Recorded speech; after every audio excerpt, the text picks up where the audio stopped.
आरव और अनिका ने नई राह पर कदम रखा। किताब का रहस्य उनके हाथ में था, लेकिन साथ ही एक नई चुनौती भी थी। इस राह पर उन्हें एक ऐसे स्थान पर ले जाया गया जहां समय ने अपने निशान छोड़ दिए थे। सब कुछ धुंधला और भुला हुआ था। ये जगह कुछ तो अलग है। अनिका ने चारों ओर देखा। यहाँ का वातावरण हमें पिछली सारी चुनौतियों से अलग लग रहा है। आरव ने नर्वस होकर कहा, ये भूल भुलैया की कोई और सीढ़ी है। हमें इस बार भी सतर्क रहना होगा। जैसे ही वे आगे बढ़े, एक पुराना मंदिर सामने आया। उसका प्रवेश द्वार खड़ा था, लेकिन द्वार के ऊपर एक टूटे हुए पंक्ति में एक कोरी जगह थी, जैसे वहाँ कभी कोई लिखावट थी जो समय के साथ मिट गई हो। यहाँ कुछ है, आरव ने कहा। इस जगह में एक गहरी छिपी हुई कहानी है। अनिका ने मंदिर के अंदर झांकते हुए कहा, हो सकता है कि यह किसी पुराने संरक्षक का स्थान हो। एक ऐसा व्यक्ति जिसने इस भूल भुलैया को बचाने के लिए अपनी जान दी हो। तभी मंदिर के मुख्य कक्ष में एक पुराना पीतल का कंघी रखा था। ये साधारण कंघी से कहीं अधिक था। ये पूरी तरह से चमक रही थी और एक अजीब सी ऊर्जा बिखेर रही थी। आरव ने उसे उठाया।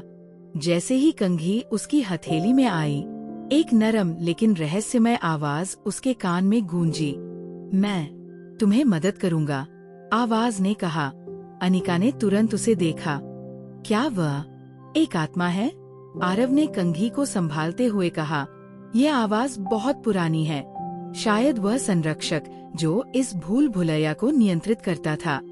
तुम्हें मेरे साथ आना होगा, कंघी ने कहा, लेकिन ये आसान नहीं होगा। तुम्हें मेरे रहस्यों को समझना होगा। तुम्हें मेरे द्वारा छोड़ी गई हर छाया को महसूस करना होगा। आरव और अनिका ने कंघी का हाथ थामा और आगे बढ़ना शुरू किया। जैसे ही वे आगे बढ़े, मंदिर का फर्श चमकने लगा और एक अद्भुत दृश्य सामने आया। ये तो पूरी भूल भुलैया है, अनिका ने चिल्लाई। ये सब कुछ इस मंदिर के भीतर छिपा था? सब कुछ नहीं, कंघी ने कहा। ये सिर्फ एक हिस्सा है। बाकी भूल भुलैया, वो अज्ञात क्षेत्र जहाँ तुम्हें जाना है, अभी भी तुम्हारे लिए अज्ञात है। तो हमें वहाँ पहुँचना होगा, आरव ने कहा, जहाँ ये सब खत्म होता है। उन्होंने कंघी के सहारे नई राह पर कदम रखा। उनके सामने एक और रहस्यमय दरवाजा था, लेकिन इस बार दरवाजा खुलने से पहले उन्हें 3 सवालों के उत्तर देने होंगे। पहला सवाल, कंघी ने कहा, तुम्हारी सबसे बड़ी ताकत क्या है? आरव ने बिना झिझके जवाब दिया, मेरी आत्मविश्वास और क्षमा। मैं अपनी गलतियों को स्वीकार करता हूँ और उन्हें सुधारने के लिए मुझे आत्मविश्वास है।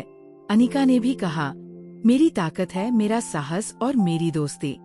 मैं जानती हूँ कि अपने प्रियजनों के साथ मजबूत रहकर मैं किसी भी चुनौती का सामना कर सकती हूँ। दूसरा सवाल, कंघी ने पूछा, क्या तुम असफलता को स्वीकार कर सकते हो? आरव ने कहा, हाँ, क्योंकि असफलता से ही मैं सीखता हूँ। हर असफलता मुझे मजबूत बनाती है। अनिका ने भी सहमति दी और यह मुझे आगे बढ़ने की प्रेरणा देती है। बिना असफलता के सफलता नहीं आती। तीसरा और अंतिम सवाल, कंघी ने कहा, क्या तुम खुद को जान सकते हो? आरव ने उत्तर दिया, मैं खुद को समझने के लिए लगातार काम कर रहा हूँ। हर दिन मेरी यात्रा खुद को खोजने की है। अनिका ने कहा, मैं भी हर दिन खुद को मजबूत और समझदार बनाती हूँ। आत्मनिरीक्षण मेरी ताकत है। जैसे ही उन्होंने उत्तर दिए, दरवाजा धीरे धीरे खुल गया। भीतर एक सुरम्य झील थी जो आकाश की तरह नीली नजर आ रही थी। ये नया मार्ग हमें अगले रहस्य की ओर ले जाएगा, कंघी ने कहा। लेकिन याद रखो, ये भूल भुलैया अभी भी पूरी तरह से समाप्त नहीं हुई है। तुम्हें हर चुनौती का सामना करना होगा। आरव और अनिका ने झील के पानी में प्रवेश किया। वे जानते थे कि अब उनकी यात्रा का सबसे कठिन हिस्सा शुरू होने वाला था। अगले एपिसोड में आरव और अनिका के सामने कौन सी नई बाधाएं होंगी?